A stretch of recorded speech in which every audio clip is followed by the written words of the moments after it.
তুফান 2-এ কারা থাকবেন জানালেন পরিচালক রায়হান রাফি। গত 17 জুন মুক্তির পর থেকে চর্চায় রায়হান রাফি পরিচালিত শাকিব খান অভিনীত সিনেমা তুফান। বাংলাদেশের পর বিশ্বের বিভিন্ন দেশেও মুক্তি পেয়েছে সিনেমাটি, সেখানেও একই রকম দর্শক সাড়া মিলেছে। মুক্তির পর থেকেই অনেক দর্শকের প্রশ্ন, তুফানের সিকুয়েল কবে আসবে।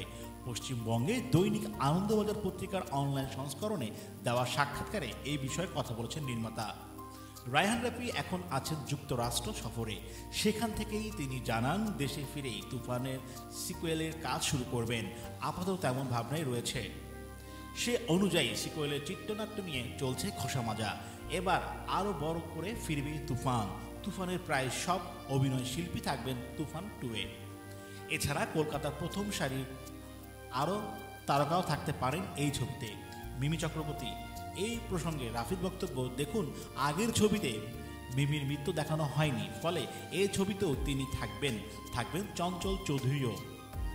মিমির বিষয়টি আমাদের মাথায় আছে, দেখা যাক।